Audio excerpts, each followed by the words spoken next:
Hello, everyone. Welcome to Spirit Switchboard. I'm your host, Carrie Lynn Shellhorn, and you are listening to us live on the United Public Radio Network and the UFO Paranormal Radio Network, 105.3 and 107.7 FM out of New Orleans. Thanks for being here, everybody.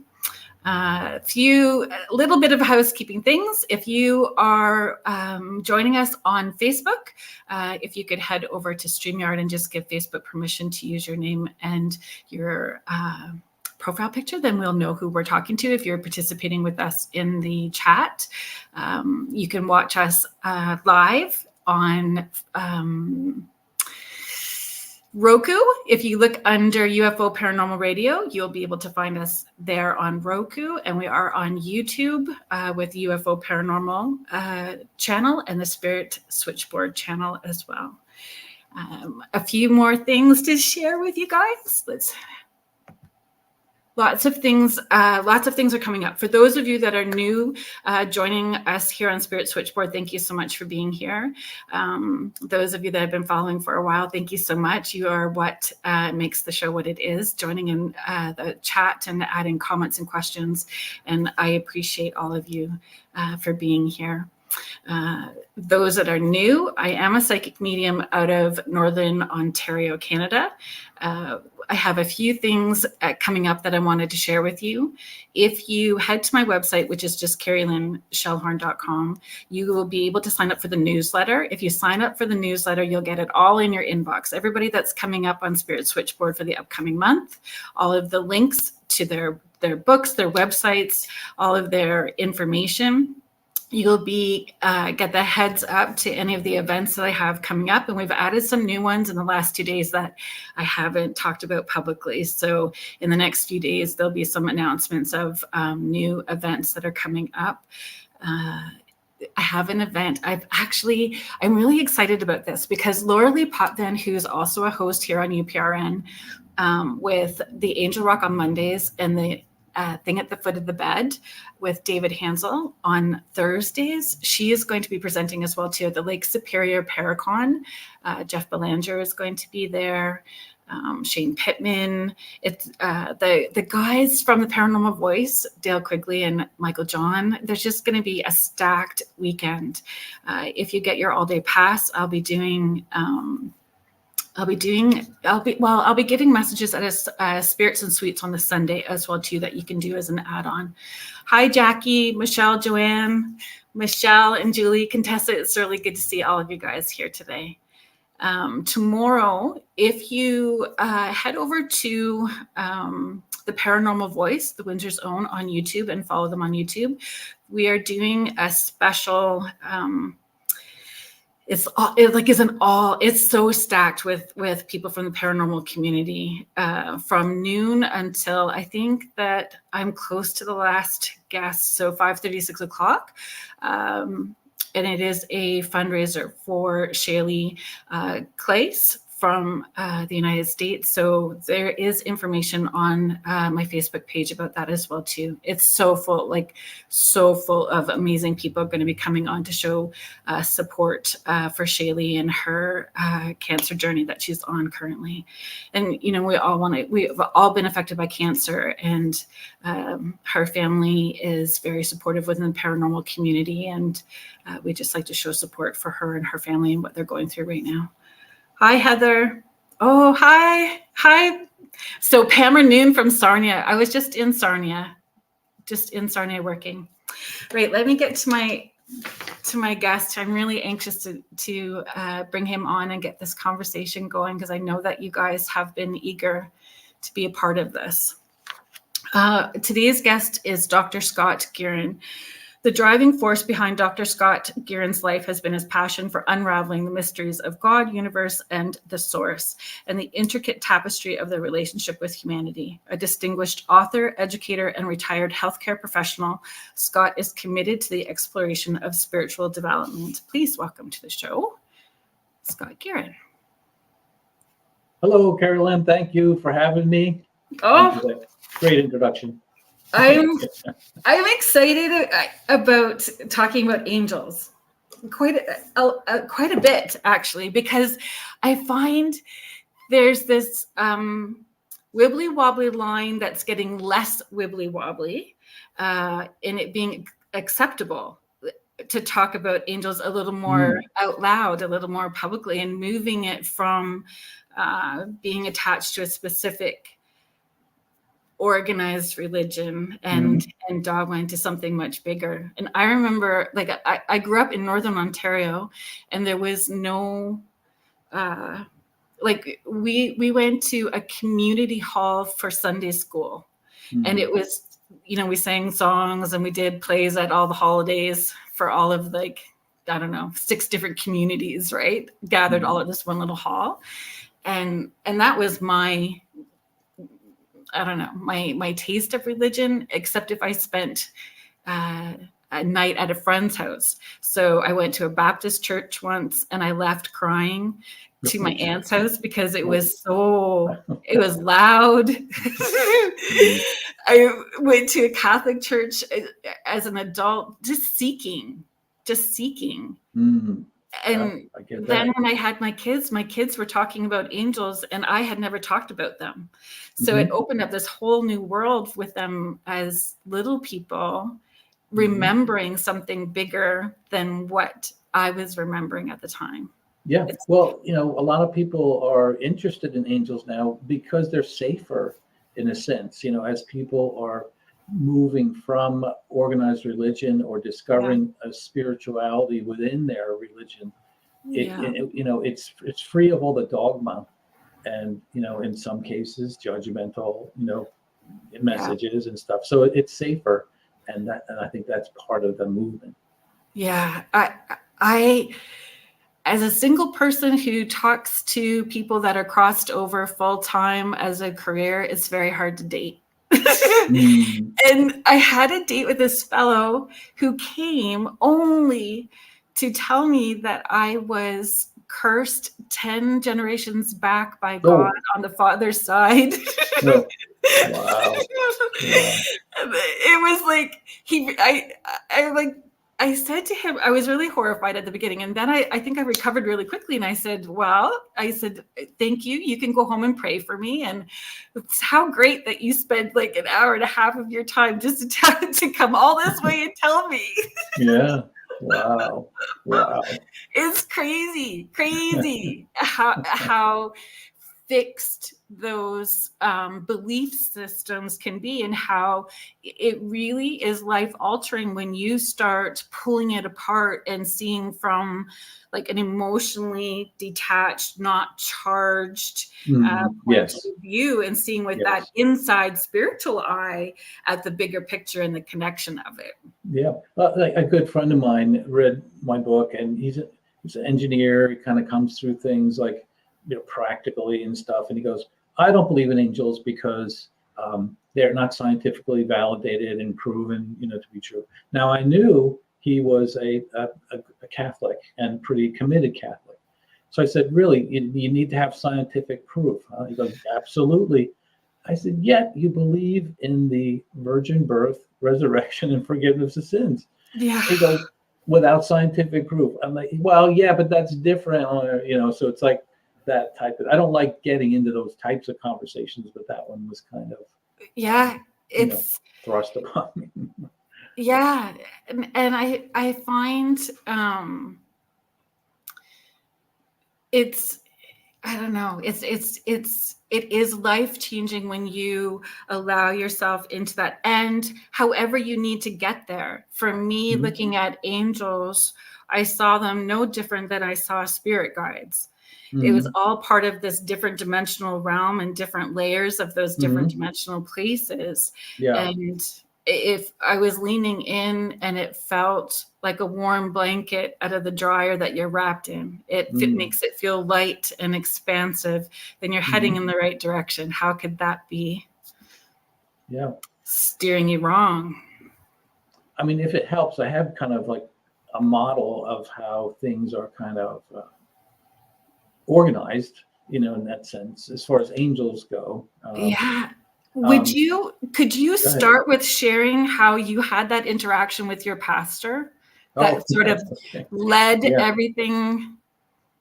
Yeah. So the what happened was when I was very young, a young teenager, I just was fascinated with God, the spirit, what's going on out there. I was always asking questions about, to myself, about life and things like that. And then we were going to a Lutheran church, our family. And in the Lutheran church, you have confirmation classes, which is grade 7 and grade 8. And my siblings told me that, they're all older. In grade 7 is intro type of things. And then in grade 8, you have to take sermon notes and hand them in.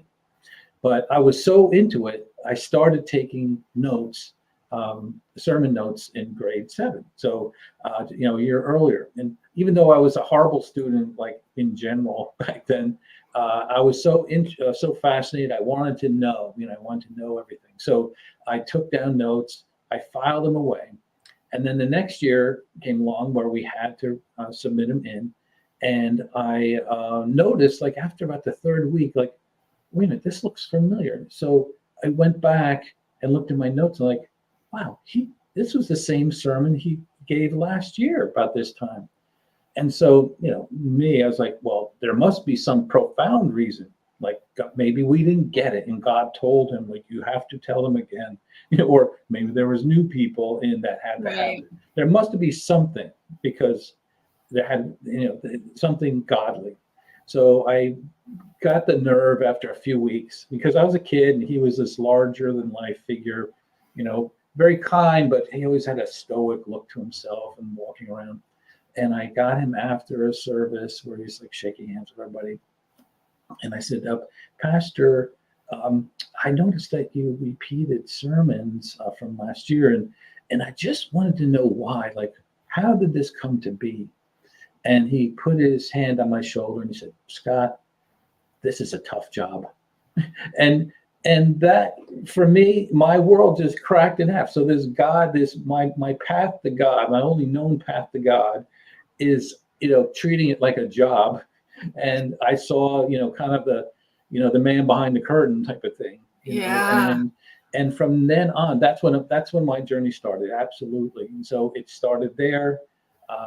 Then my family went into the conservative Christian born again movement, and I looking for answers and looking for a connection, because that's the introduction to that movement is to have a personal relationship with Jesus. So I'm like, oh, I'm all in, I'm with the connection.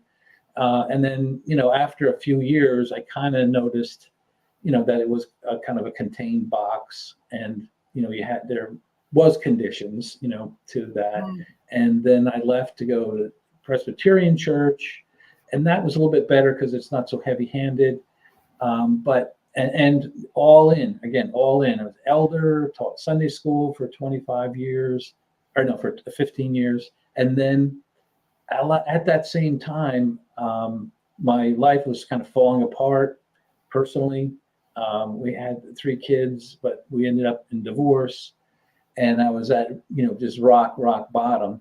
And I said, praying to God, like, hey, I'm a freaking elder. Like these things shouldn't happen. I shouldn't feel this way. I should be supported and all that. But that didn't happen. So after a very dark night, I just kind of said, all right, that's it. F religion. I'm going to delve into psychology and find the answers there. So that's when and just like all, prior experiences with religions, speaking spirit, I did the same thing in psychology, trying to find out, how do we learn? How do we learn about God? How do we grow? How do we comprehend things outside of ourselves? Those types of things. So the coursework was human development, where we got into all different ways, humans develop from, all the different established theories. But every time I could, I would try and plug in spiritual development. How does the spiritual development component align in or fit in with known, theories of human development? And so that's kind of how my path went into psychology. And then a number of years after that, I was concentrating in meditation techniques. And then a year and a half ago, I got involved with this book, our Looking for Angels book with my co-author Nichole Bigley, and then which is she's an intuitive, and all our guests on that podcast are mediums and intuitives and astrologers. So that whole area of my life exploded, and the last year and a half has been an incredible ride. Do you find it's like the little opening up to that puzzle piece that's sort of been missing? Because I find when I'm connecting, whether it's angels coming through, spirit guides, people that are crossed over in spirit, the responses that I get back from people who have been going to grief counseling, to therapy, always say that's the puzzle piece that's helped put all of the other stuff into perspective, is that spiritual piece. I think not connected to religion, a specific religion, but just that spiritual piece, and having that connection and learning that they can lean in and feel those signs and synchronicities coming from their loved ones, so they don't feel so disconnected. Yeah, absolutely. And even up until a year and a half ago, when I just started getting into, I'll say the spirit world and spirit connections, if somebody asked me a year and a half ago, do you have psychic abilities? I'd say hard no, sorry. And then if somebody said, do you have a spirit team? I'd say no, no, I don't. But in learning how to ask, and learning how to expect, and learning how to look for answers, trust, all of that trust, absolutely, that is what opened up the door. And it started with a spirit animal that I asked for. I read an article, you can ask for a spirit animal. Like, okay, I'll ask for one. And the next morning, Shira appears, and she's my leopard that's with me in my mind's eye, very real since then. And then since then, other members of my spirit team have made an appearance, I'll say, for lack of better words. And so, like, absolutely. I find my interactions that I've had with angels specifically were so impactful. And I find from personal experience and observation and I've been doing this work full time, just over 17 years now, full time. Wow. So people want their loved ones in spirit, but when they turn to angels, it's really in that moment of needing hope. Like they just need something to ground them and give them hope. And when they come in, it's powerful. Like when angels come in, it's especially archangels. Like I'm always like, are you sure you know what you're asking for? Because it's going to be big, powerful, and you better be ready. Because it moves you forward. It propels you forward. And once you get going forward, there's no backpedaling. Yes, that's it. And I learned along the way, to set energetic boundaries.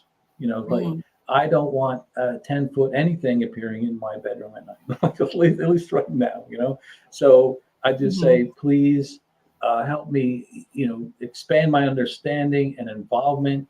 But I'd rather not be, startled at this point. So, and I'm kind of hedging on that a little bit now. Like, I think I'm ready for a greater experience. Because we have free will, so we're able to. Yes. I think that people forget what free will is actually about. So they think, okay, I'm having a connection and it's a gift. And so I have to accept the gift, however it's being presented to me, without realizing when you hold your breath, you're disconnecting yourself. So if you're not comfortable, it's not going to work. Yeah. Well, that's why I say, free will is good and bad. The good thing is, we have free will, we can do whatever we want. In a sense, the bad news is that we forget that we have very powerful and influential beings standing there waiting for us to ask them. And we don't. The classic male, like I never asked for directions, Right. That's so, it's not just men. It is not. Yeah, I know. Yeah. So I did that today. I reached out and I asked somebody for help today. And that was huge. And it was work related.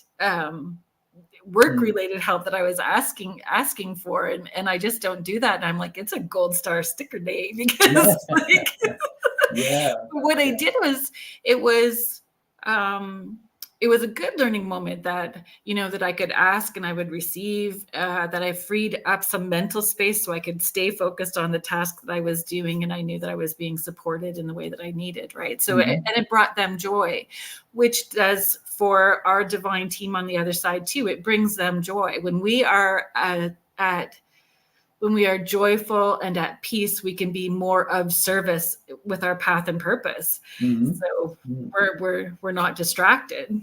Yes, absolutely. I mean, my gift, my strongest gift now is clairvoyance. So I really rely on the pictures and the mental images that have been there all along. I think about it now, and I'm realizing who is giving me this information, or that this information is really coming to me from outside of myself. But I had those feelings all along my whole life, and I just never realized it.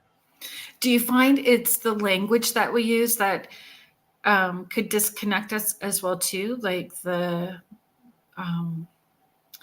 we all have maybe different spirit language and what we're calling them, gut feelings versus intuition. Yes.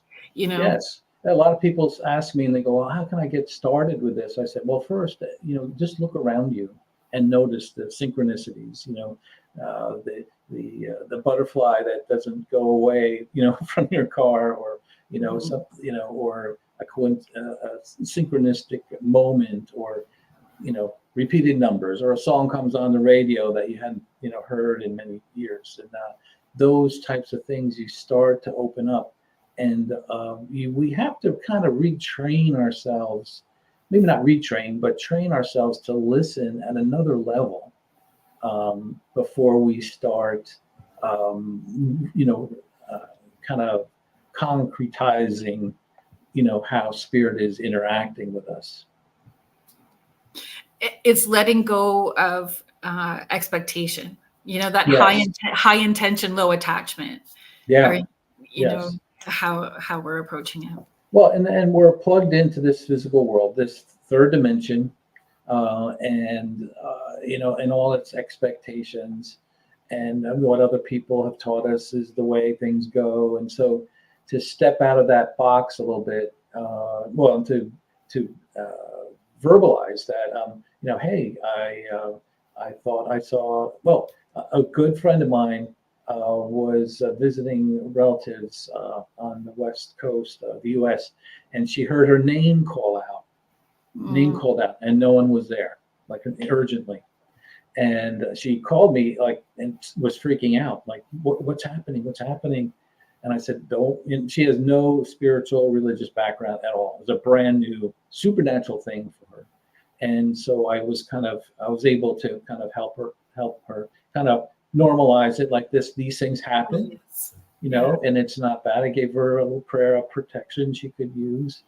And, but it was that type of thing, which I think is happening more and more. I think we're on, you see what you think of this, on the cusp of a major change in our spirit, in the global spiritual levels of humanity. And that veil between our world and the spirit world is getting very thin.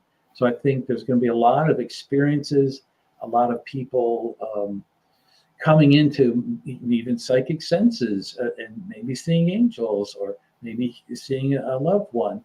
It's going to happen more and more and more as we evolve into our next phase of human development. Yeah, I agree. And more people are asking to achieve that more conscious awareness. They're wanting to move forward. And I find, like, when I first started doing this full time, I mean, I've had this connection from the time I was little, but when I started doing this full time, seeing it as a gift. So I was not very good. I'm still not always very good with my boundaries. They can be wibbly wobbly, and I'm like, yes, I can, sure I can, no problem, and stuck a little too much, right? Recovering people pleaser. So with what I did though along the way was shift in who I wanted and who I felt would be in alignment with me as a client. okay the first time for me to get you there.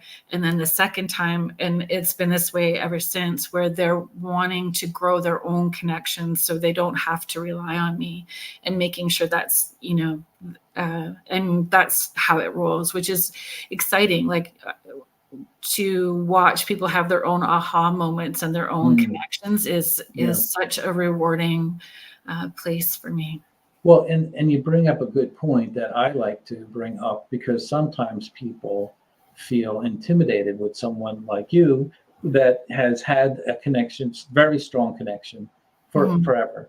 And what I say is that there are three ways we can get to a robust connection with spirit. One is that you're born that way, like yourself, like co-author of the book, Nichole Bigley is one also.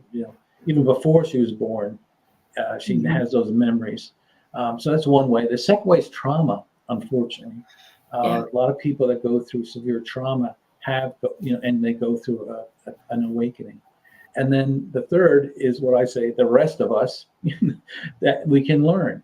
And that was the biggest holdout for me. It's like, I'd hear like Carolyn Mikes, right? The famous medical intuitive, and at the end of every session, she'd say, everyone has this ability. Everyone, shut up. I don't have a bone in my body that can do that.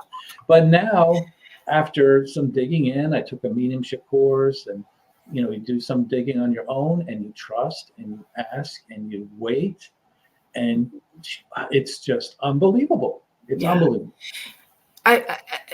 I feel that's a big part for people to recognize, is the letting go. The more you're in a non-thinking mode and you're just, doing the things that bring you joy and fueling your spirit up, those aha moments just plop into your thoughts, and it's easier to feel or see the signs. When you're really hanging on tight, waiting for it to come, you just start creating a block for yourself. You're holding your breath and you're not at ease, right? And, sadly, I think that a lot of people would say that when they first are getting into this, if they brought it up to their friends and family, they wouldn't be welcomed in open arms. Like, oh, really, Scott, you really spoke to our, wrestling coach in high school that passed in 2015, or they just give you the side eye, like, oh, yeah. And then you just have to go with that, and just say, this is more important than my aligning with their, limiting perspectives.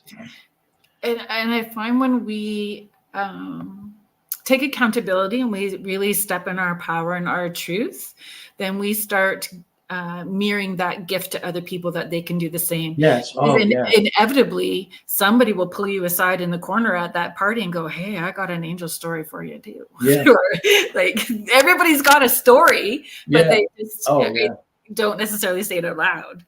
And Carolyn, I say this a lot, is that I feel that that's what my purpose in life is to have, to be a bridge, to help people make those steps, just like I was in for so many years, to take that next step and say, it's okay. One time my mom, when she was alive, she came to my house, and I had this small kind of shelf in the library, and I have like books like, Ram Dass and Eckhart Tolle and spiritual leaders, and all this, and Wayne Dyer and all that. And she looks at it, she goes, I go, you see anything there you like, Mom? She goes, Scott, I kind of think you're going to go to hell. I'm like, Mom, I'm not. What? And she said, yeah, these are things that we never really talked about in our churches. And I'm like, Mom, I'm not going to go to hell. I promise you, I'm not going to go to hell. And she says, okay, all right, I'm not going to ask you any more questions. So it's fascinating. My grandmother, my mom's mom, went to a German-speaking Lutheran church. So they were yes, stalwart, yeah, yes. And my mom's best friend, my mother's best friend, was the Baptist church secretary. Oh boy, you got both angles there, man. My grandmother's hairstylist was a Jehovah's Witness lady. Oh, geez. So there's a no there too. But I just always like, I have found all of those people who had that religious background here, when they pass, they come through in sessions all the time. I've had a Baptist minister come through apologizing to me for having preached for 40 years that I would be talking to the devil, Oh, like, boy. or doing devil's work. So I don't have that chip on my shoulder as much as I did before, because I have had these beautiful experiences of seeing through someone who's passed, seeing through their eyes, being in their body through their eyes at their time of death, and seeing what happens for them on the other side. Through, you know, it's and feeling like that's home. Right. Oh, I love that. I just heard it. Rumi's quote: "We're all walking each other home."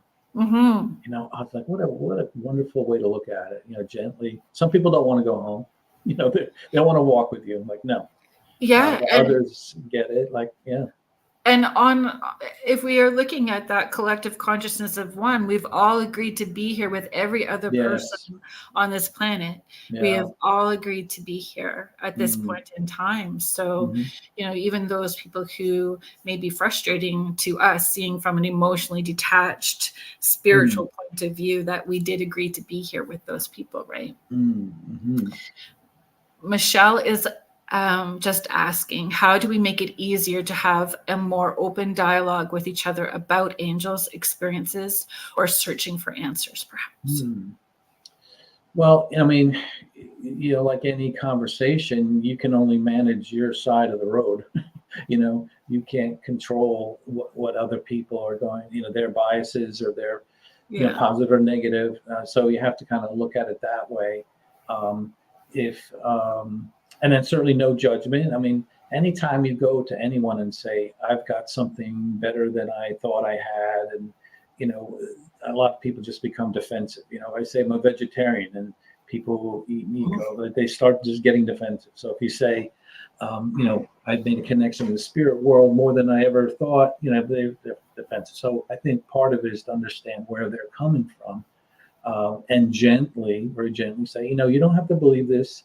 I'm not saying you have to, but this is my experience, and kind of go along that way is the best way. And be honest in yourself, and they'll see it, you know. So, yeah, I think making the interaction non-judgmental, just experiential from your heart, and that's all we can do. Yeah. Can I add? Are you okay? Sure. If I add to that? Oh, yeah, absolutely. I always encourage people to remember, like, when we're on that path, we're very focused that we have a divine team, and we have a team of angels, and we have this bigger that's collected to all that is the same as us. So remembering that those people who are not in that place of remembering that they too have that divine team. So asking your higher self and divine team to talk to their higher self and divine team, and when they're ready, put those signs in place for them to be open to more of a conversation, or asking what they're scared of and what do they need to not be scared, and can love bring that to them, and not worrying about hearing a response, just putting it out to that higher self as well too.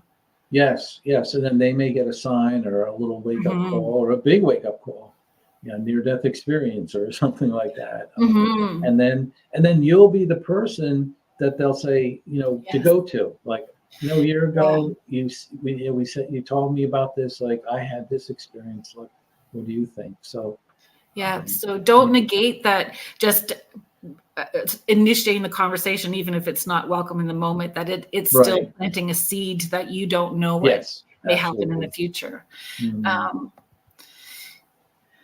Carolina is sharing, I have awakened, but how do I go further?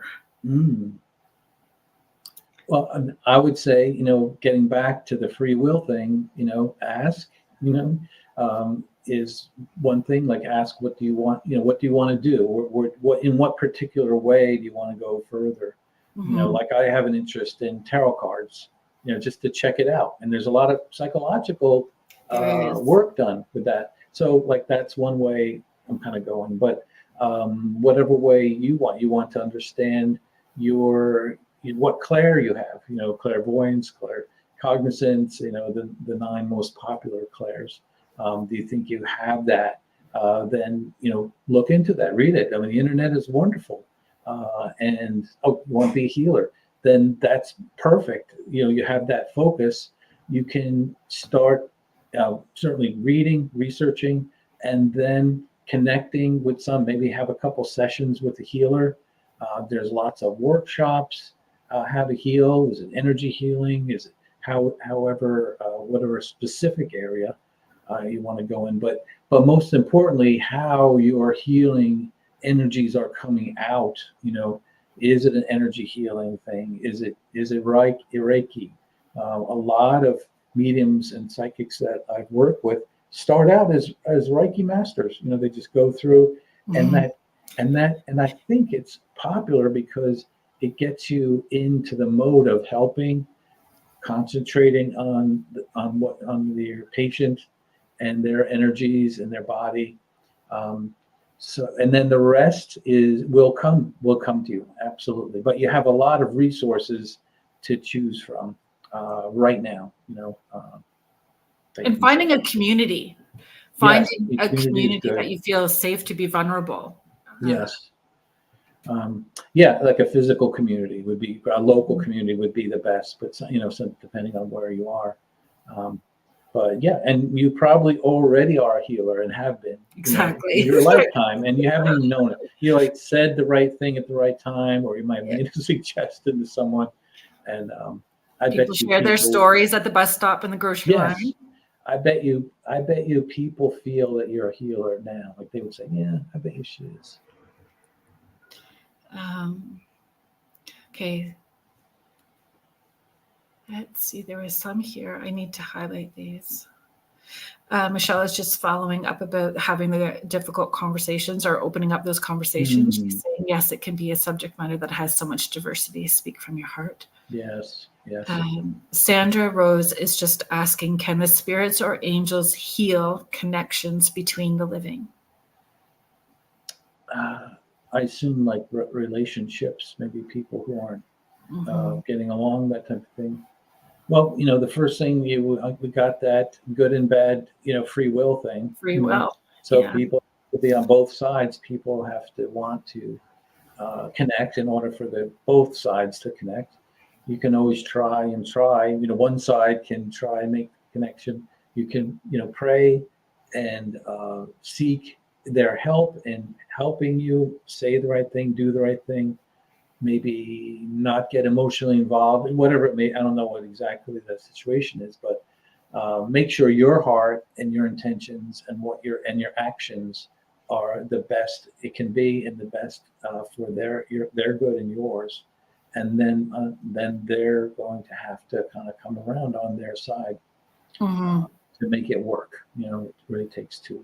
And there's so much to that. There's so much depth. It's just trying to find a simple response to that is difficult because it's such a multifaceted question, right? Like even when we're doing our own personal healing work, when we are releasing, remembering that we're asking that energy that's released to be transmuted back into love. So those extra people who may be in raw place don't feel even more irritated and give us more of what we don't want, like whatever agitation that they have. Like there's lots to it, right? And the free will is a hard one. And remembering that, we've all are playing a role. So even though it may look like, that is uncomfortable, it's still a role that's needing to be played for them in that moment, right? And for everybody around them. Yeah, and we have to remember that we all create our own realities, and we all create our own world. And the sky isn't the same shade of blue in someone else's life as ours because of your experiences, your education, your background, whatever it may be. So you may just say one word that is fine for you, and then that'll just trip something negative in that person. So there is a bit of a gap we all don't have the same exact experiences and values and understanding. So yeah, be patient, and things will hopefully work out. Heather Martle is asking, do the angels know how much you are hurting? I would say yes. It is in context, though. I mean, I think our pain is in context with our lives, our experience, the here and now. So they may be able, what I believe they're able to perceive is also the bigger picture, and so, but they can't come down and say, like, look, this is really nothing, it's going to pass. That doesn't help.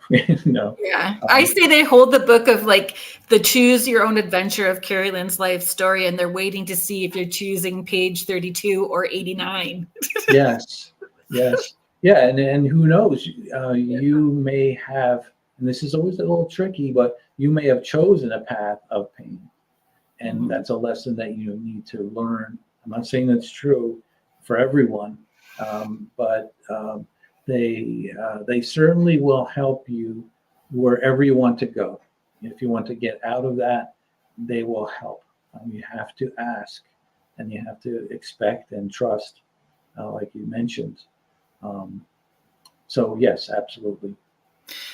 How do you feel media has influenced our perspective and how we perceive angels? Well, waxes and wanes. I mean, media in general is so far removed from reality on so many aspects, but certainly the movies and Della Reese. She would be yes. my first angel memory of seeing anything on TV about angels. Yeah. So we have to kind of look through that. I mean, people have to fill box office sales and things like that, so they make things dramatic. But certainly we have to look through that facade and treat it as a facade, and really get into like working with yourself or other people and understanding, really reading and delving into the subject about what it's like to be a light worker, what it's like to, just understanding that spirit is not judgmental is almost impossible, like growing up without really having to experience it. Many angel stories that I'm most impressed with are the ones where someone hears something and they go into another room and they just see a glowing light. Maybe it's blue, maybe it's Archangel Michael. Who knows? It's not a figure, it's just a light. And for about 15 seconds, they experience unconditional love. Yes. And it blows them away. It changes their life because we don't have it in this world, very often. There are people certainly that are loving, but not on a regular basis, that's for sure. Yeah, I agree with you. I 100% agree, because we will get irritated by somebody and we will not talk to them for an hour. That's not unconditional love. That's conditional. Like we have this punishment where we hold ourselves back, and that's and that's not unconditional love. We're still loving people, but we have those moments, right? We all have those moments, and part of the I'm sorry. Go ahead, please. So part of this, when you look at human development in terms of dimensional reality, there's lots of different sources. Many of them are non-physical sources that let us know about these things. But most agree that the level we're in now is a physical dimension, physicality. And the couple of characteristics, one is that there is a me, not me. There's a duality there. And so that duality sets up judgment, right off the bat. And there's some other things as well. But when we move into the fourth dimension, which I think is where our planet is moving, that idea of duality disappears. And we start seeing that, we are connected. And when we do send a missile into a town, we're killing ourselves. So it's those types of ideas that will become more like, oh, I get it now. Mhm. and then hence the judgment will fade away. Is on the way to fading away. Put it that way. My youngest kiddo, when he was small, like 3, which is very big, like between the age 2 and 3, they really do have a lot of stories and connections that come out about the other Yeah, side. yeah. And he was 3, and I was having a lot of back pain that day, and I was laying down, and he came up behind me, and he's like, "It's okay." Oh my gosh, he just had the cutest little voice too, like a pity little person voice. "It's okay, Mama. I know what to do." And he clapped his hands, and he rubbed them, Whoa. and then he held them out. And he was doing like Reiki energy, but I had not at that point, taken a course to do this. Neither one of you knew what was going on. Didn't talk to him about angels, didn't do any of this Yeah. stuff, but he was doing it. I could feel that energy coming from him and healing my back, or I wasn't feeling that pain anymore. And I'm Wow. like, "Hey, little man, how'd you learn how to do that?" And what I asked him was, "How do you know where to move the pain from my back? How do you know?" And he just kept doing it. And he's a kid that's kind of stoic. He's got a little bit of that, German feel to him. And he's like, "Archangel Michael takes it away." Like I was the dumbest mother in the world. Like, what do you mean you don't? Course, I'm here to help you remember. Are you not catching up with me yet? Yeah. That's where we were at. And his experiences were like that. And I remember calling a friend and crying, like, "This dude picked me to be his mom. I don't know if he knew what he was doing." Be sure you got the right address. Yeah, but even but it was great, because at that point in time, I was really kind of coming out of that witchy woo closet and letting people know, okay, I've had this ability for a very long time. And I felt it was important for me to step into on a louder public please to support these kiddos, because my kiddos were having all of these same experiences that I did with no support. And I wanted them to feel like it was safe in our home to talk about it, have it, experience it. And so I started my journey with a parenting radio show for parenting kids that were having experiences, and that's where we came. But it's powerful. It's powerful when they remember. When I was researching the book, I have a chapter on psychological perspectives of angels. And in that I have, and I believe the number is 38% of children between ages of 6 and 12 have invisible friends that are, very real to them. And the parents are kind of startled that they have this dialogue with something that's not there. And I mean, personally, I believe very much that they are interacting with the spiritual world. But at age 5, once they get into school, those things go away. Why? Because they probably bring it up, like, "Oh, my invisible friend, whoever is here," and they're like, and they get laughed at, and I'm like, "Well, that's they're not bringing that up again." But in you have a wonderful perspective on it, that if parents did that and encouraged it, if their child says, "I have an invisible friend," nurture it and go with it, and and so that's what I think should happen. And I find it helps the parents remember the time that they too had their imaginary friend when they were, and it helps trigger, so that it helps elevate that collective consciousness of one in unity within it, and expands that community. Hi, Paranormal Theory. Thanks for being here. Thanks for being here. I was pretty excited when I saw that you were going to be with Rhonda on her show. Oh, right. Oh, cool. Pam is just sharing, "I felt the warmth from my friend who passed. It was beautiful." Yeah. And there's a lightness and an expansiveness to it. And home, that's the word that I always come back to, like a home feeling when you are connected to them in a way that we don't experience here. Yeah, a lot of times I'll ask, like, how do you know and I'm like, okay, suppose the proverbial you hit, there's a noise downstairs. You in the middle of the night go down and there's a being there. And then so what is it? Is it an angel? Is it a past loved one? Is it a extraterrestrial? or what I say, was it too much vodka from the night before? Right. But and then how do you know? And then that's really it, is to be able to uh, develop your senses, to be able to discern, and understand what the difference, like you saying, archangel feels different than guardian angel, feels different than a loved one. And and thank you for saying that, by the way. The person who I have a connection with now, that is the feeling I get, is home, even though he wasn't a family member, but you get that feel of home. Um, and then I don't know what your take is on ETs and how this fits in with this or doesn't, but it does. It does. Okay. That's it's a slightly different feeling as well. Yeah. My dear friend, Deborah Morse, is sharing felt in the heart rather than in the mind. Yes.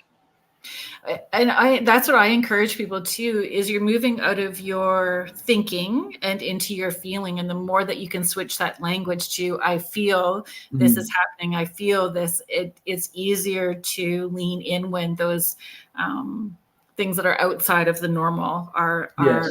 happening, right? And Yeah. and the names, people get very caught up with wanting to name what they are feeling from the other side. But just like with your friend, you probably recognized your friend with the vibration and feel of your friend before you had a name to your friend, because you recognize that vibration. So the more that we play in that realm, the more we can identify by the vibration without needing a label. Yeah, that's a great way to put it.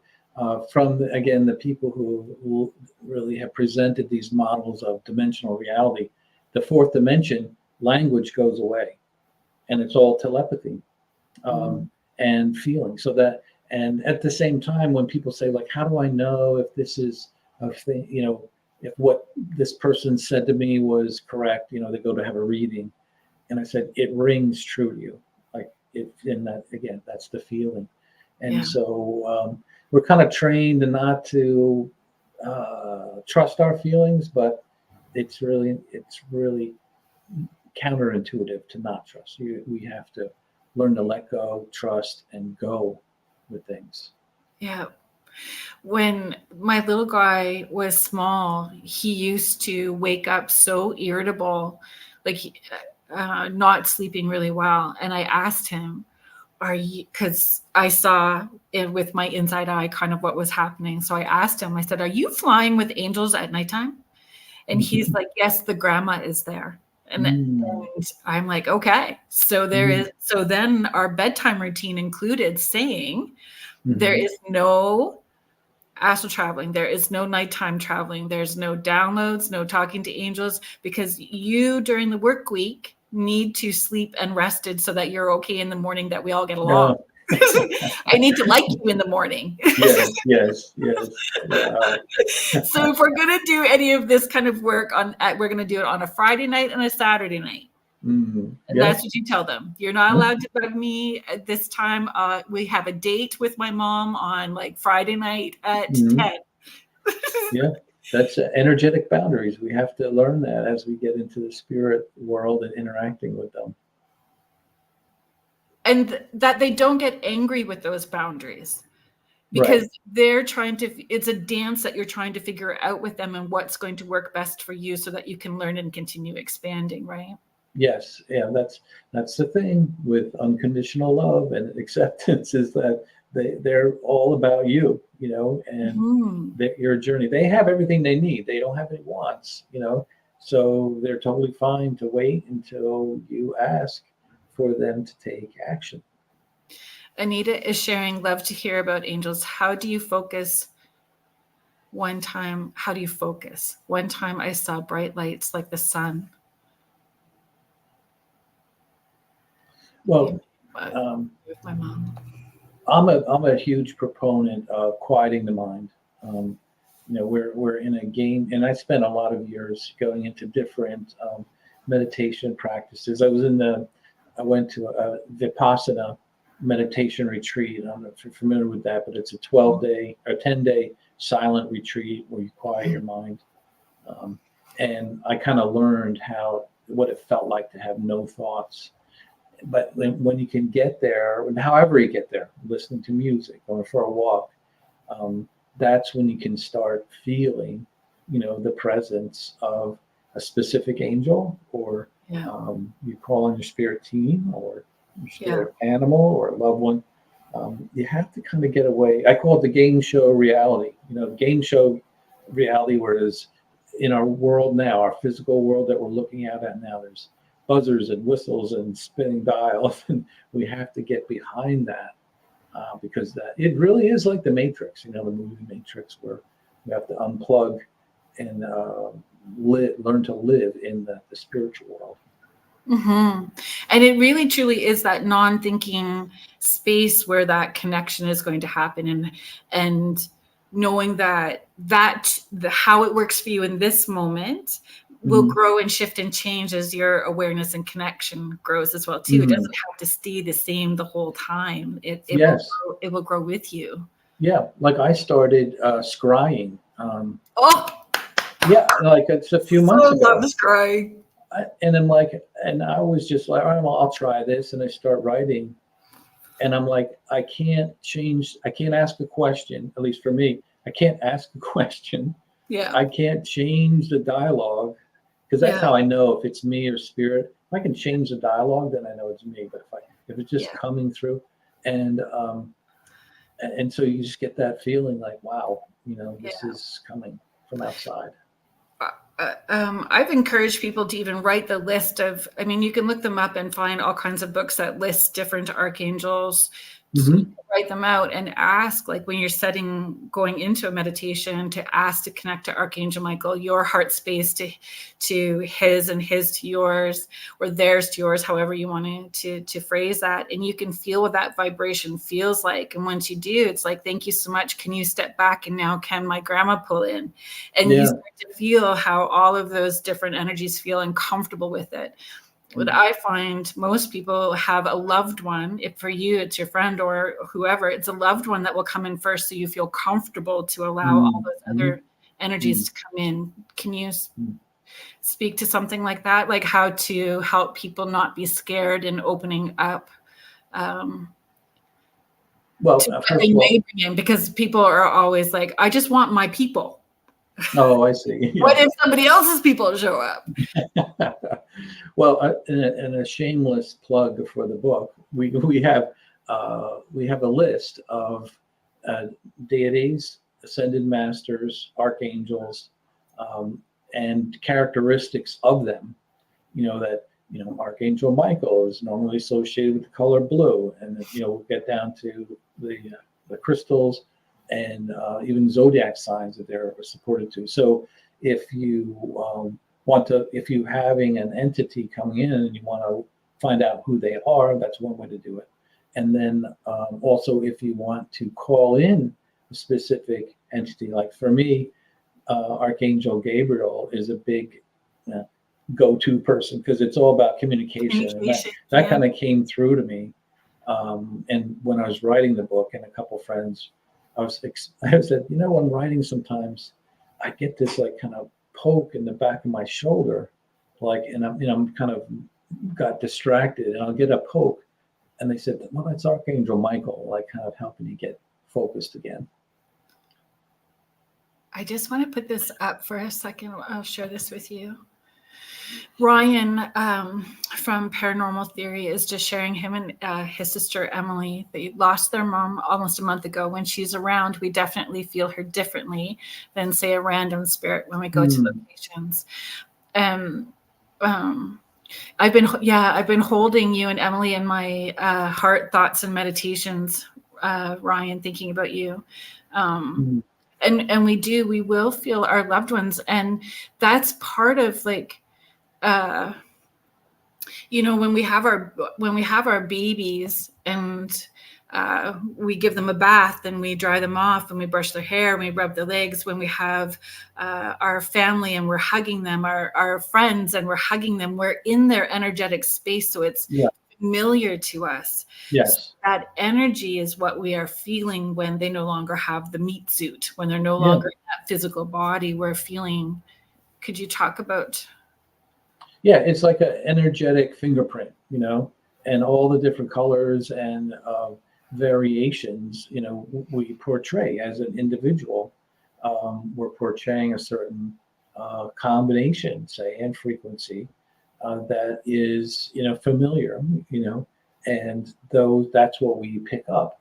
And so when we go to a world, say the fourth dimension without words, that's how we communicate, is through feelings and thoughts directly. So you know exactly who you know more about that person than you ever have on Earth, because we're limited to our language and what they're wearing and blah blah blah blah blah. So yeah, and I find too, it's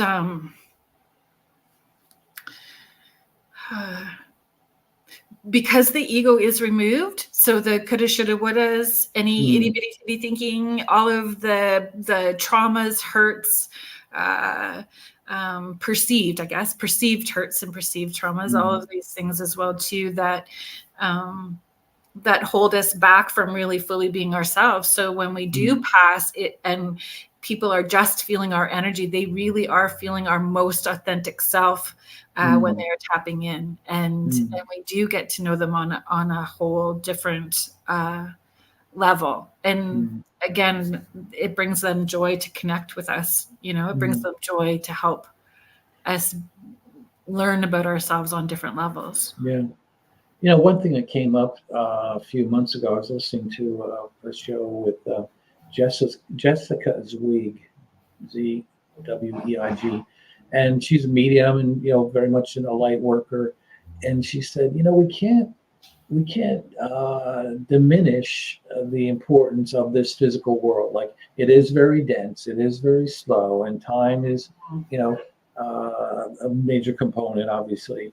But she says the spirit world says, like, oh, you're so lucky. Like, you can go for a walk in the park. You can go to a movie. You can kiss your dog. You can, and from a spirit perspective, they miss that, I guess, I don't know if they miss it, but they look at us as having an opportunity within our world right now, our lives. And many times, me included, it's so like sluggish, like, I don't want to do this, I'm tired,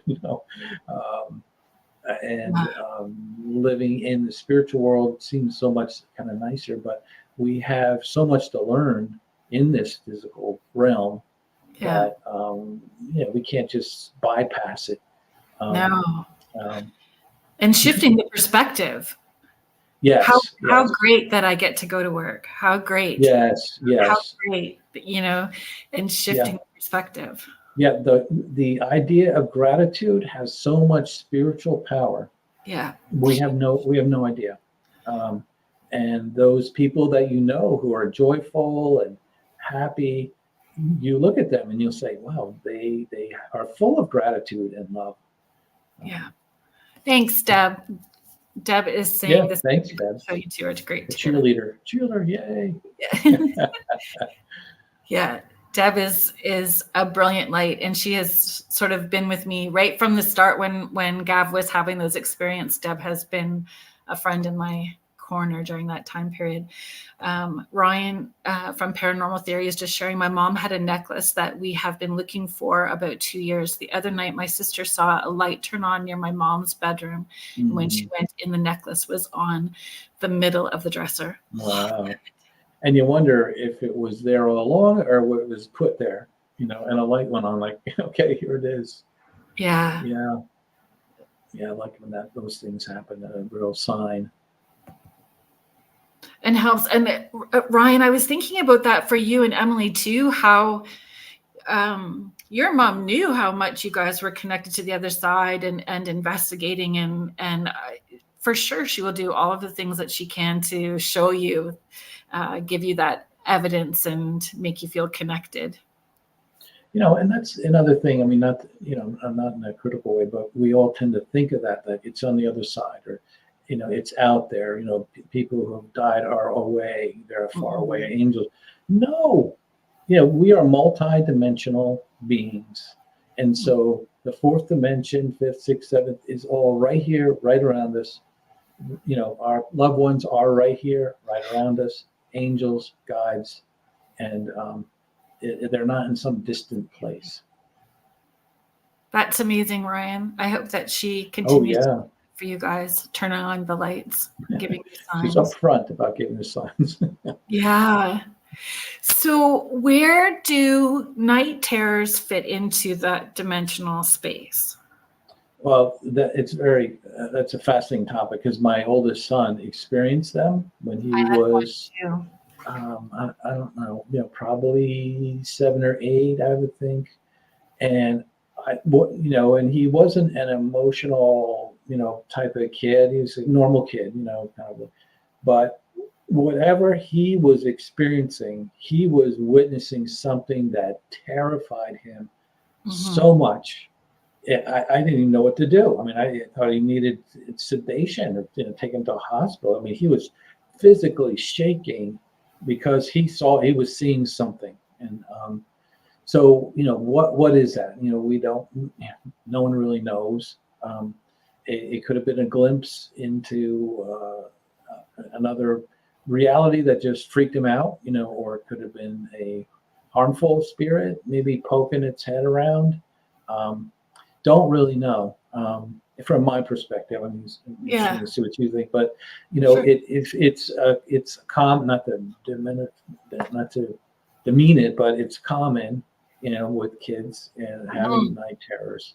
So for whatever it is, if it's a spiritual thing, if it's just a hormonal thing, if it's just a nightmare thing, don't really know. I think the practical thing to do is to say a prayer of protection.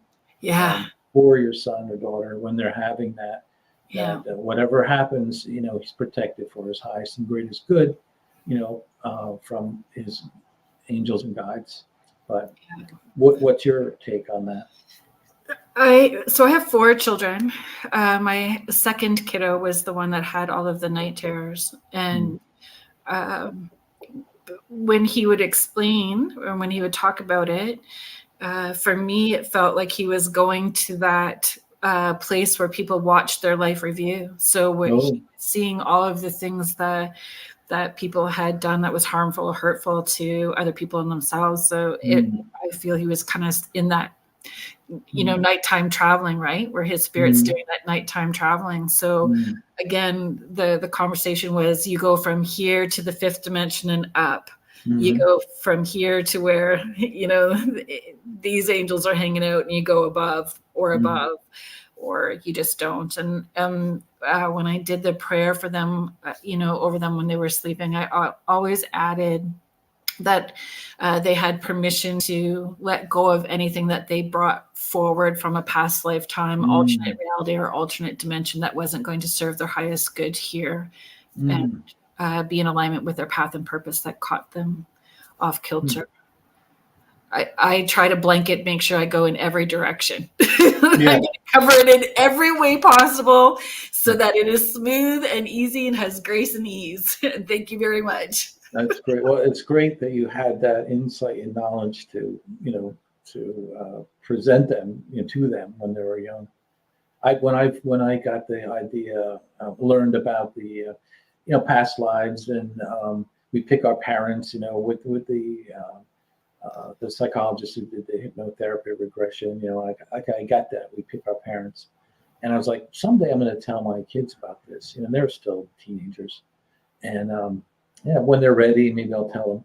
And then there was something happened, like they wanted to go to the beach, and I'm like, no, we can't go to the beach. We can't have time. We have to do something else. And like, no, we hate you.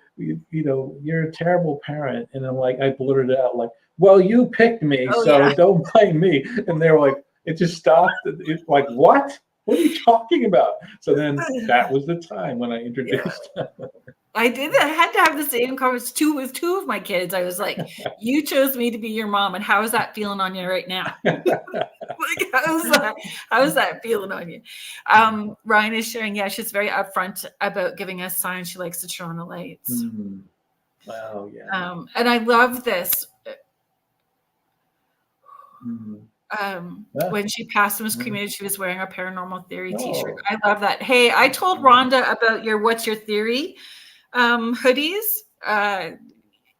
You know, you're going to have to put a link for your swag because your stuff is so fun, Ryan. You really do a great job.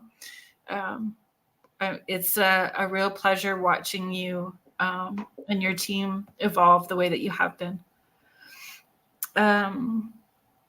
Cindy is just sharing, I was taught as a little girl how to talk to my loved ones, as I always did. Exactly. We don't have to change how we speak to them. Contessa is sharing, so what is happening when we have nightmares? Are we viewing something from others? Viewing something from others. Potential well, again, dreams are complicated. Yeah, I mean, it could be a mix. You know, it could be a remnant of the day. It could be a movie that you watched. It could be, I believe it's a very powerful way Spirit speaks to us is through our dreams. We did a research project for the book, and we asked 800 people if they believed in angels or not. And 600 of them said yes. And then out of those 600, we said, did you have a angelic experience or encounter? And 34% said yes. And then we asked, well, what was it? And the number one response was having dreams that are unlike any other dream. That's the number one response. And then the other responses were what you'd think. You know, they hear their name calling, no one's there, or having the sudden urge to stop, turn another direction. Yeah. Animals and instincts. But yeah, I think dreams are a big thing. So, and again, we don't, it's hard to say other than, lean into it, feel your way through, like you mentioned. And if it's something sinister, then you start praying, for protection. You start praying to your ascended master or deity or whoever on your spirit team that you want to intercede for that. And then, and that would take care of, in my mind, you do a prayer of protection to your spirit team that will protect you from evil spirits, from harmful people who've passed, and ETs. Well, and I think, again, it comes back to trust.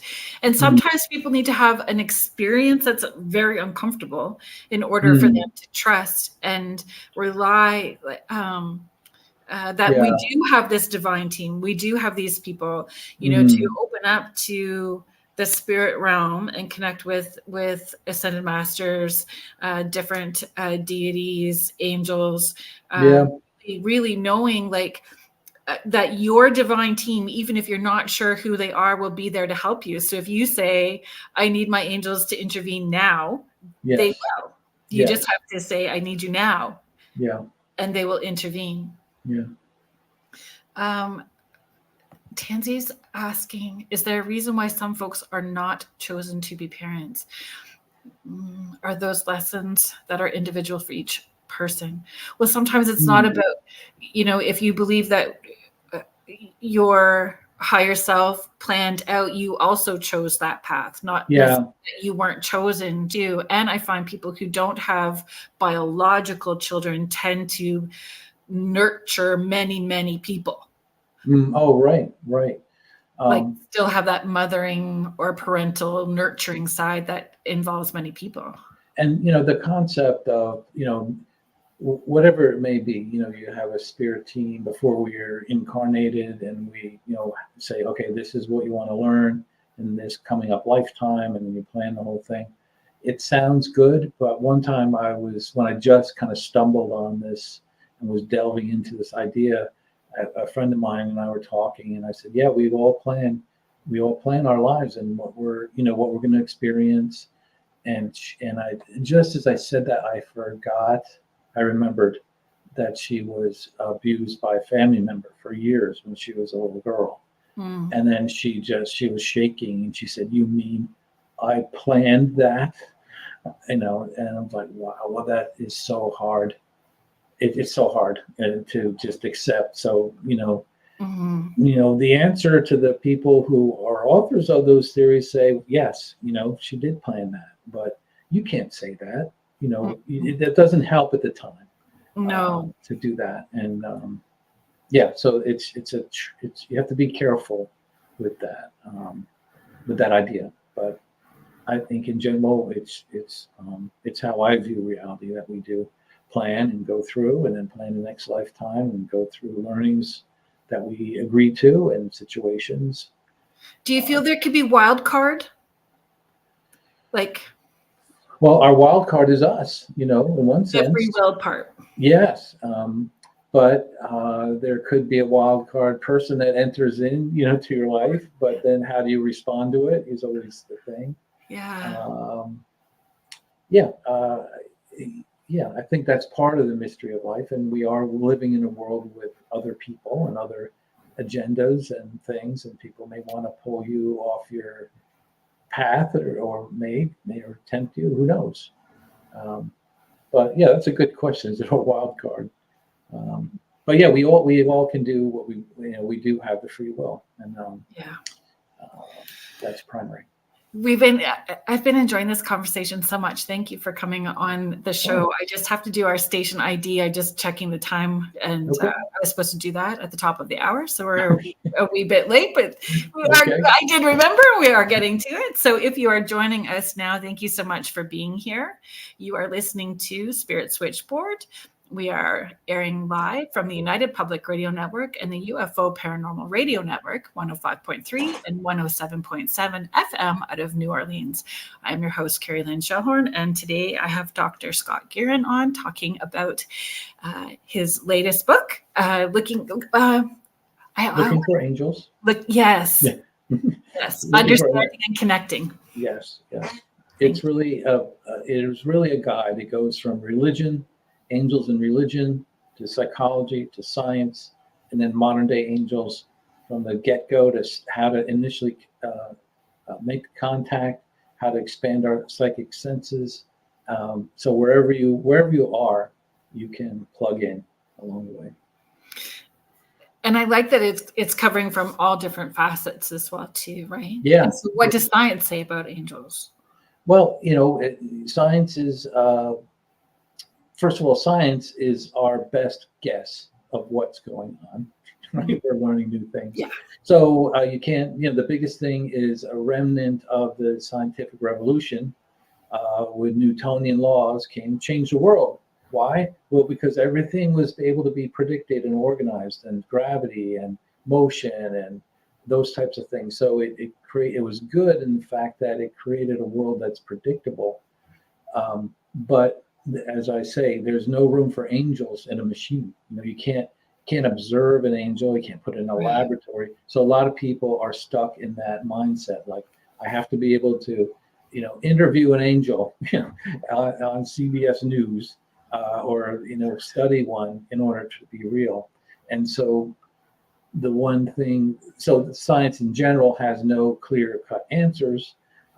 We do have thousands of stories and interactions and miracles and people's visions, that you can't deny. But as far as hardcore science, no.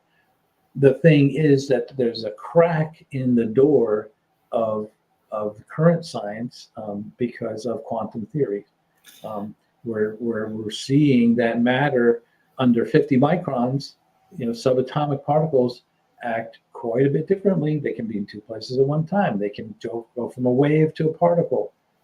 They can do a lot of things in there. So I say it's kind of blurring the lines between Newtonian physics and what spiritual reality. Yeah. And that's how I've experienced angels and people in spirit, is they can be in 10 different places at the same time in a different way, presenting to different people. Yeah. Well, that's the wave particle thing. I don't know if you're familiar with the double slit experiment, where they shoot electrons through two slits in a paper, and the electrons they theorized that the electrons would go straight, and there would be a pile of or multiple hits of electrons just on the opposite side of the slits. But what happened was that when the electrons went through the slits, they became not particles but waves, and it changed their dynamic.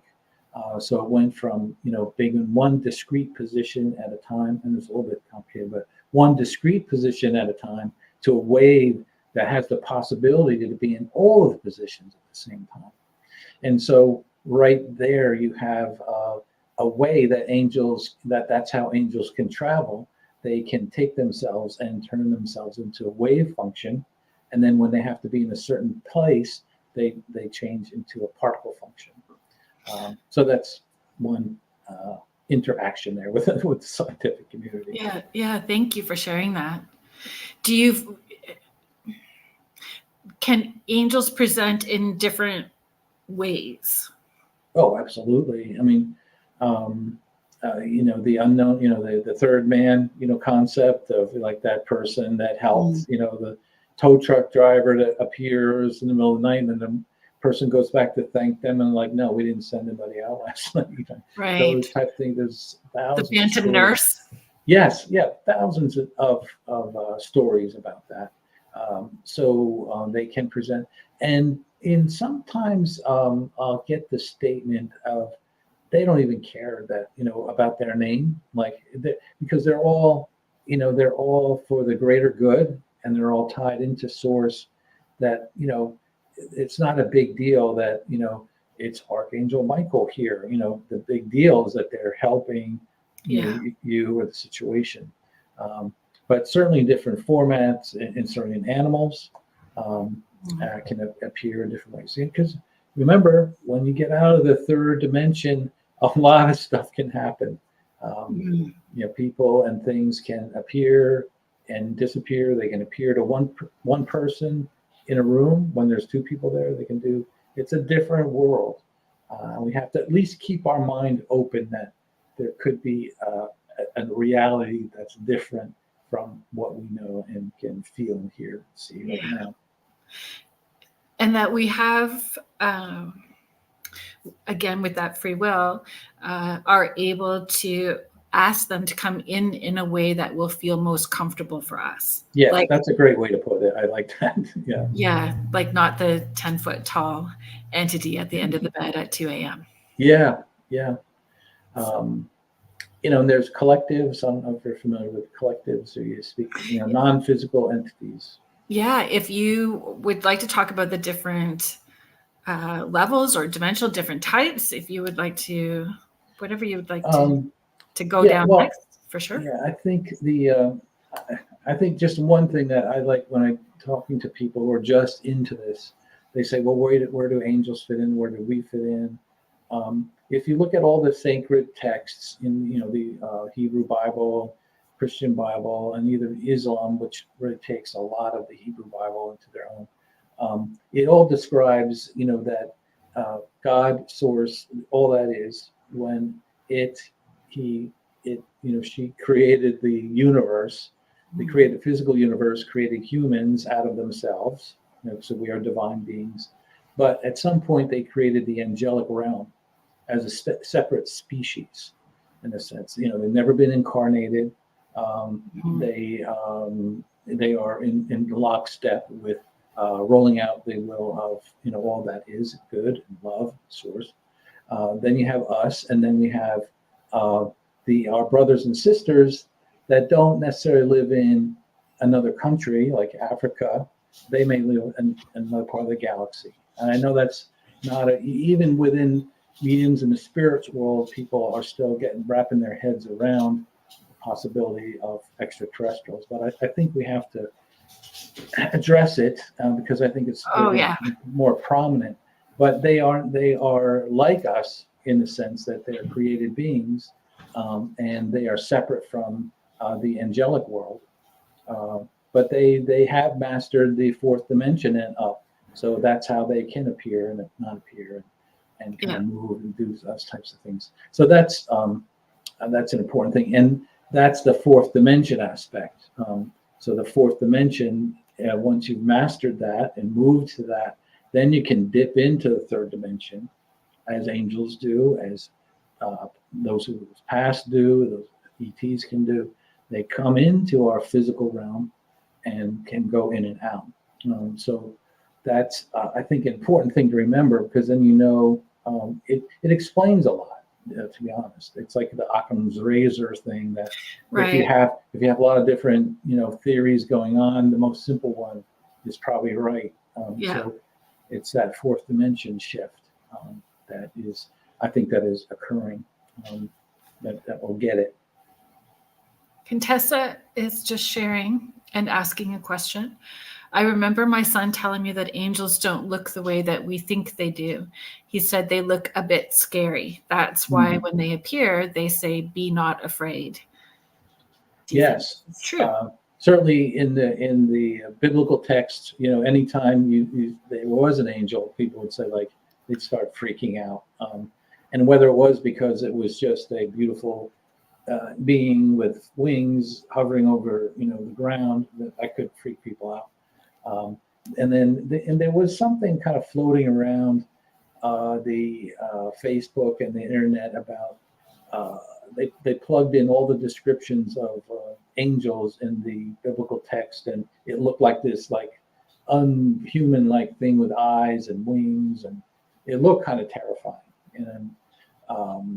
And if you do look at the descriptions of the cherubim and the seraphim, no, they're not human-like, but they can appear to be that way. So it's all the matter. Remember, we're like robots in the sense that we're walking through this world with video camera eyes, video cameras, microphones, and a memory, of things that we've learned, and we try and plug in and match up what we see and experience into what we know and what we can see with our eyes. And so, things may look a little bit different than what we're used to, but it really is. It's just because it's different and we haven't seen that. And the first reaction that a lot of people have with something that's drastically different from their reality is fear. But when you get rolling on this road, it feels more comfortable to be there than it does here. There's more honest. Yeah. On the spirit level, there's honesty, that unconditional feeling. Yes. It's just a safe place to be. And when you do have those I had a very powerful experience, and I always say Mother Mary, and I had somebody ask me if I was Catholic, and I'm like, nope. And they gave me a hard time and said that I shouldn't call her that then. And I'm like, okay, I don't. So I don't know what to call her then. So it was such a weird conversation that this person was putting that. I call her that. Yeah. I said, but that's what I seem to call her. And it was powerful to me. And I remember whenever she's come in for me, and it was interesting because she came in when I was delivering my son, who had all of the Archangel Michael experiences when he was younger. And it was powerful when she stood beside me, and it was, his heart had stopped during delivery. There was all this chaos going on, and she was standing to my right, and I looked up at her, and I don't know, it was just the safest feeling. And from that moment on, I'm like, I don't even call on Archangel Michael when I need protection. I call on her. Right. Yeah. She's the one. So so leading into this, can all of the different angels or different realms present differently in how we are needing them to present to us? Like if we have a perceived idea, or if we have, a certain vision of what they're going to look like, is that how they're going to present to us? And, not compare our version to somebody else's version. Yeah. Well, I think that's the whole key. I mean, their number one goal is to help us to remind others that they are light, that they are love, and that they are a source. And we're on a journey to do that, a journey of remembering, a journey of expansion. And if I, just like I said, I don't want to see a 12-foot thing in my room. Well, then, why would they show up at a 12-foot person in my room if they know that I don't want, at least right now. Yeah. So they come to me and I've stated that I really don't want to be freaked out, right now. But maybe someday I will want to explore more, I don't know, graphic ways or something. But if their idea is to help and they have no agenda and they have unconditional love, they're going to meet us where we are and what we're most comfortable with. Since writing the book, do you find people are flooding your inbox with their angel stories? Yes. Well, and people like my friend who was in the West Coast that heard the voice. She just knew I wrote a book about angels, and that's all. Like I mentioned, she had no religious experience, nothing, but she just kind of connected and said, "Yeah, what do you know about this, or can you help me?" And then others are the same thing. They're like, "Thank you for starting at zero for me, and helping me to make the first steps in that." Bob is asking a really great question. Bob is asking, do angels dish out retribution as well? Well, I mean, I think retribution to me is tied with judgment. It's tied with sin. It's tied with the biblical Fear. ideas of of all the things that is not love, that is not God, and so. If they do something if they could do something that might seem like retribution, because it's a difficult thing, like maybe I start to go to work and my car died. Is that because an angel's, punishing me? No. It could be because you're going to meet the tow truck driver and they need some words of wisdom or help or support. Mm-hmm. So, to me, in my theological aspect, I grew up with people saying we're separate from God, we're sinners, there is hell, there is punishment, and if you don't follow these rules, you're going to be there. So that's gone. I've quite the opposite. We're part of God. There's no need of salvation. We're connected, and all we have to do is realize that, and then we'll be on our way home. Mm-hmm. Our thoughts, words, deeds, and actions matter.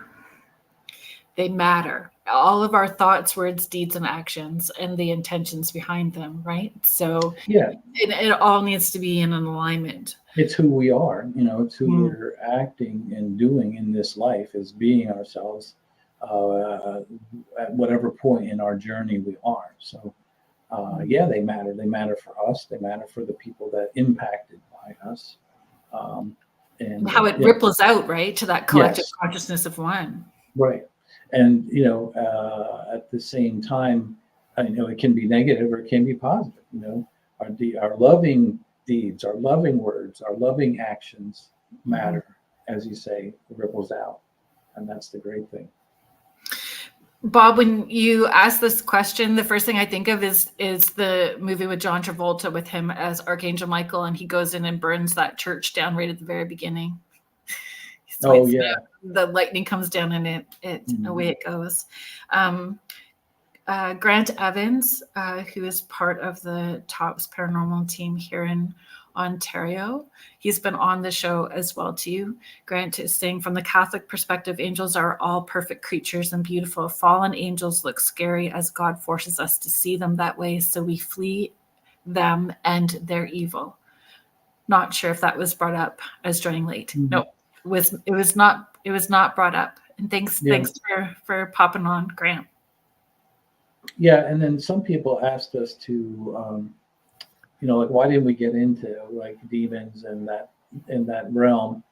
And we talked about it, Nichole and I, my co-author. We talked about it briefly, but really two things. One, it would have doubled the size of the book, it would have doubled it. Right. And then two, we wanted to stick with light and positive and love and stick with the good guys, because that's where the whole universe is pointed to, going in that direction. yeah, are those entities out there? Absolutely. Um, but at the same time, we wanted to concentrate on the good guys. And knowing that light came first, so you Hmm. don't have to be scared of that dark if you're leaning into that. If you lean into the light and Yes. you surround yourself with that. Yes. Cheryl is asking, how do you differentiate between a visitation dream and just the mind subconsciously thinking about the person? Hmm. I would say, and appreciate your thoughts on this, I would say it is the feeling. Um, as far as, I guess a visitation dream, if what I'm thinking about is just a memory of them and a time you've had with them versus, versus the actual being, the actual person. So I think it's like, I don't know, it's hard to explain. It's like the substantive, it's the feeling of home. That's how you differentiate It in is my mind. vivid. It's vividly Yes. clear. And a lot of times a dream will fade by the time you have your first coffee in the morning. So a Mhm. visitation dream where they're trying to give you a message or connect with you, you remember every single detail Yes. forever. I Mm. encourage people to write their dream out. If they feel it's a visitation dream, write it out and stick it in at your sock drawer for 3 months, and then write it out again, and then compare the two. And when Yeah. all the details are the same, then you know that like you've had some kind of a visitation from their spirit in the best way that they can reach you. If you're so busy during the day, they connect with you during dream time. Yeah. It And will then with never fade and go away. my family member Bob, there's many times I would hear him in my mind, but he would say things that he'd normally say, like Mhm. all the years, and I'm like, okay, that's a remembrance. But when I'm in a situation and he comments on it for that situation, like addressing something that's happening now, then Yeah. like, well, okay, that's definitely not me just piecing together a memory. Um, does reincarnation come up for you in that, like when you were researching angels? I don't know. Becky's asking, if our soul can reincarnate, does that mean our soul can be in two realms at once, here in a new human body as well as on the other side? Wow, it's a loaded question. It is a Uh, lot. And when, yeah, I struggle answering reincarnation questions. I struggle answering it. oh, well, for me, reincarnation, absolutely. I mean, it just Mhm. there's uh, lots of documented as you can document. Yeah, Past life regression and hypnotherapy. A agreed. lot of books written about that, and a lot of verified stories about people um, saying like, I used to live on the east coast of England, and Mm. whatever. So there's some evidence to that if you really want to dig for evidence. Um, but we didn't address it in the angel book, other than that they could be part of your team that speaks to you and plans when you're between lives and are planning the next, where you're going to incarnate next. Could be that way as Right. well. Um, I've always felt it was like soul qualities, not the whole soul. So qualities going in, like shared, so oh yeah, those memories into that new soul, and yeah, then tapping into, still being able to tap into that person or that spirit energy on the other side. Um, I don't. yeah. And then you get into the more advanced theoretical physics with Mm. quantum realities, and that Oh yes. there could be, we could be living this life now, but at the same time and I heard one person say, if you come to any major fork in the road in your life, and you could have gone one way and you went the other way, there's probably a you work, Yes. living the other I've heard decision that that you too. made. And then that's it. Once you get out of time, leave this physical reality, and time is one, then like time, because it's just a whole different ball game. Then And everything happens all at once. possibilities. So I could be experiencing, many different lifetimes at the same time.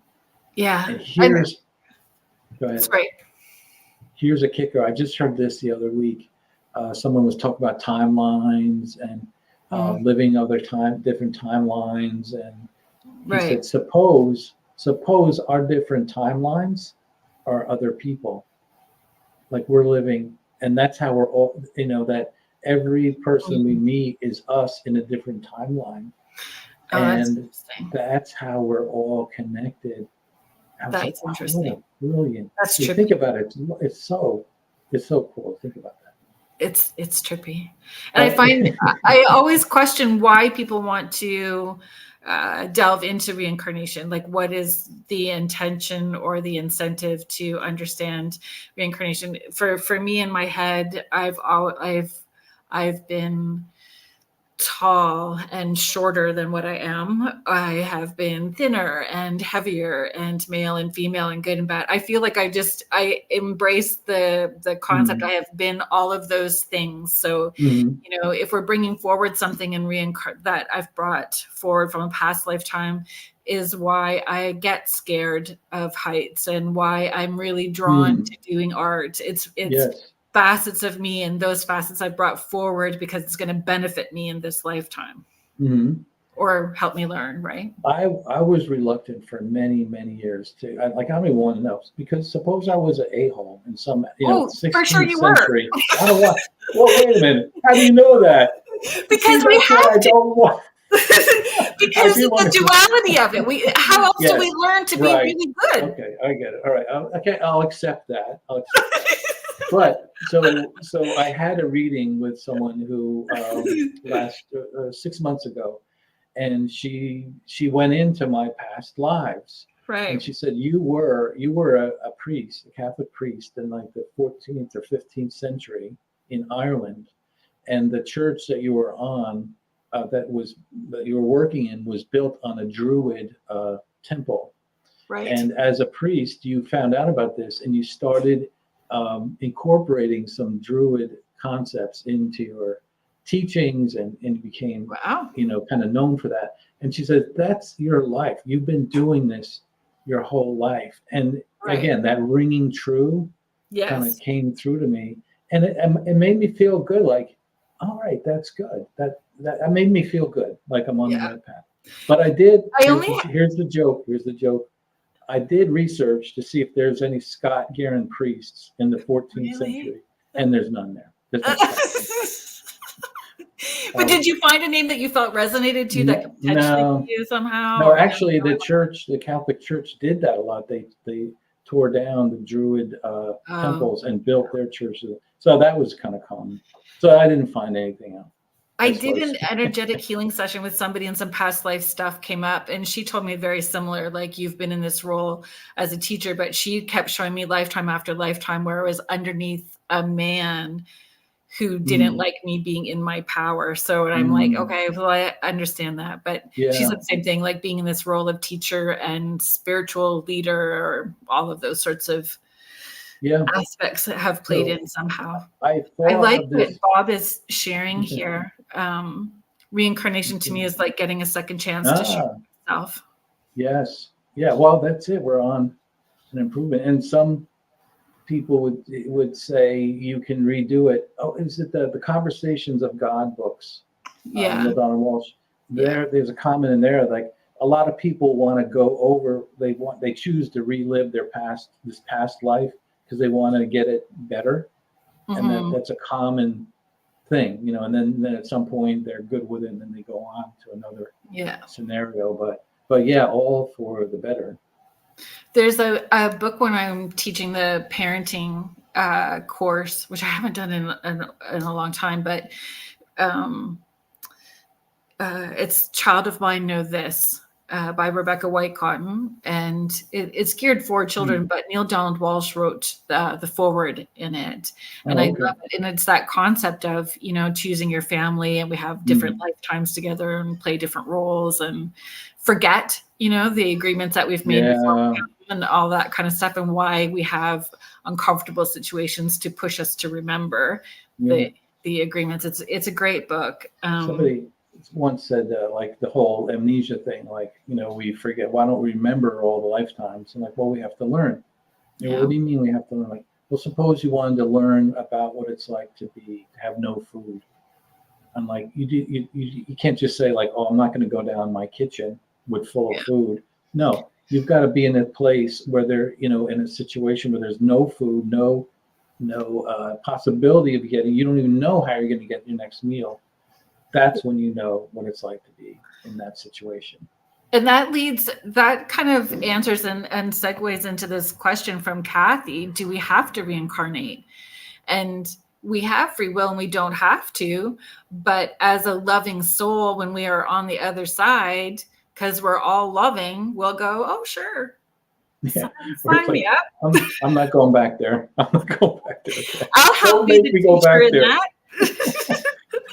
Well, again, the conversation with, and that's all my life, but just they present the idea that we go several hundred lifetimes, and then when we finally achieve like a pure soul, a pureness, we can choose to forget everything and start from zero, or we can stay a spirit and help others along their journey. Yeah. So I mean, that's just one idea.